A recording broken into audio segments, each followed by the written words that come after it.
and welcome back. We are going to finish up these topics on Chapter 3, which is all about capital structure. There are a couple small items that are discussed kind of at the end of the chapter, a couple pages at the end of the chapter, which I want to touch on. The first one is on Code Section 1202, which I have up here on the board behind me. So normally when you sell stock of a company, it is considered to be capital gain or loss. Well, Code Section 1202 basically allows you to turn that off. They allow you to exclude up to 50% of gain from income, so long as you have held qualified small business stock for at least 5 years. There is a cap of $10 million that you can exclude.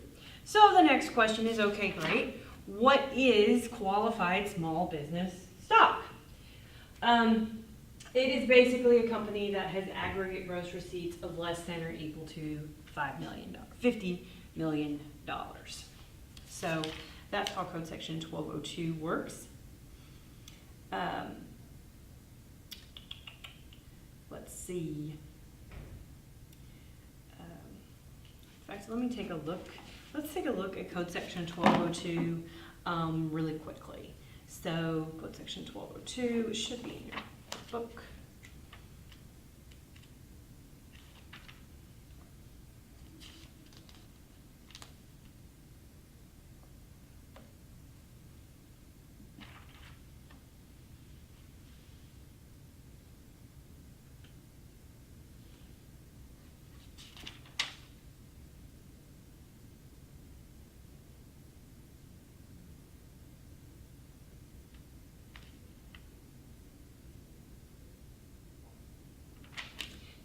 Code Section 1202 says, in the case of a taxpayer other than a corporation, so it does not apply to a shareholder that is a corporation, gross income shall not include 50% of any gain from the sale or exchange of qualified small business stock held for more than 5 years. So that's in 1202A1, okay? And there are some certain exceptions. If you look, like for example, at 1202A4, there's actually 100% exclusion if the stock was acquired basically in 2011 after. So that could be a good thing to use for a taxpayer. And then if we look here at 1202D, that's where it defines qualified small business, and it says under Cap A, that the gross assets cannot exceed $50 million.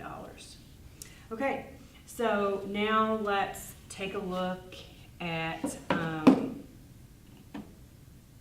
the next section. So normally when you have a business bad debt, it is going to be an ordinary loss, and you have a non-business bad debt, it's going to be a short-term capital loss. Well, there is a code section that helps you get around this. It's Code Section 1244. With this code section, we allow a shareholder that is an individual or a partnership to basically transform a capital loss into an ordinary loss when basically the value of their shares in certain types of companies becomes worthless. So, or if they're selling it. So either they're selling it at a loss or they're becoming worthless, then we allow an ordinary loss. The requirements here is that it only applies to individuals and partnerships. You are maxed out at $50,000 a year of, going from capital to ordinary. If you're single, or $100,000 if you're filing jointly. It applies for either common stock or preferred stock. And it only applies if the company's shares or the issuer is a small business corporation. A small business corporation, okay, which is defined as having capital of less than or equal to $1 million at the time of the issuance. So, and they also can't have less than 50% of their gross receipts cannot be from non-passive sources. So like interest, dividends, rents, royalties, those are all considered to be passive sources. Okay, so let's take a look here at a problem. This is on page 149. We're only going to look at D through G in this problem. In this problem, we have High Technologies, Inc. They're a small semiconductor company owned and operated by Thelma High and Alan Woody. Thelma and Alan formed Hi-Tech as a C Corp 3 years ago by each contributing $400,000 in exchange for 50% of the corporation's common stock. Okay, so let's draw this out.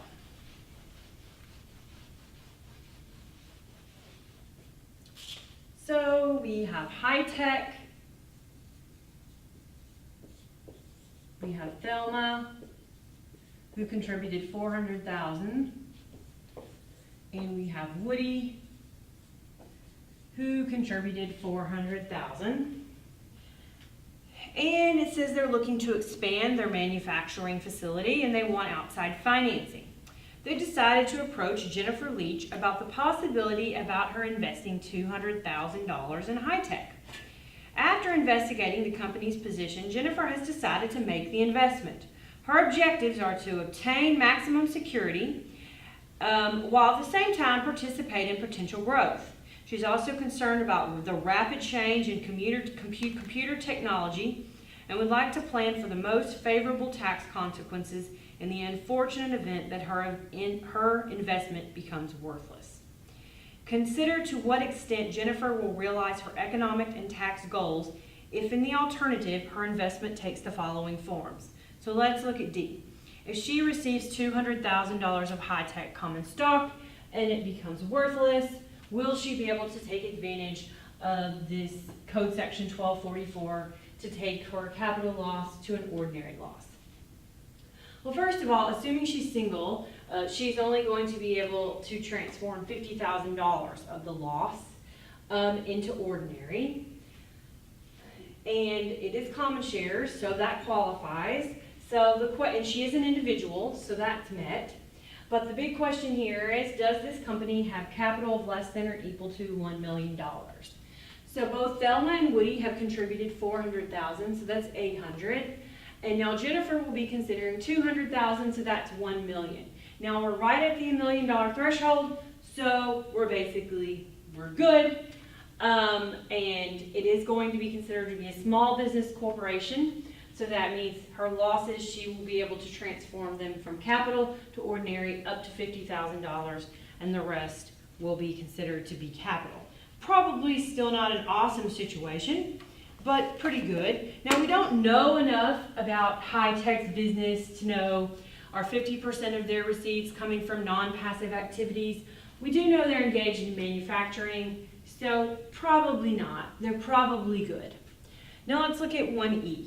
What if $200,000 of it if she received convertible preferred stock? So this is not a problem under Code Section 1244 because it covers preferred stock as well as common. In the old version of this code section, it did not include preferred stock. But here, it does. All the other requirements are going to stay the same, so that satisfies it. Let's look at F. Same as D above, except that Thelma and Alan originally capitalized Hi-Tech by contributing $500,000 apiece. So now instead of contributing $400,000, they've contributed $500,000. So now what's going to be our capital at the time of the issuance? $500,000 plus $500,000 plus $200,000, $1.2 million. So now it is not a small business corporation, and she is not going to be able to take advantage of Code Section 1244.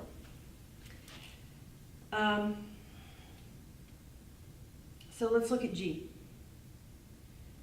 Same as D above, except Jennifer plans to give the Hi-Tech common stock to her son Peter as a wedding gift.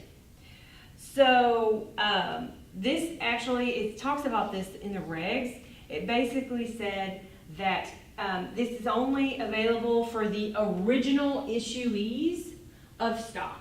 So if she goes and she contributes the stock to her son or she donates it to him, then he is not going to be able to take advantage of Code Section 1244. It is only available for the original issuees of the stock.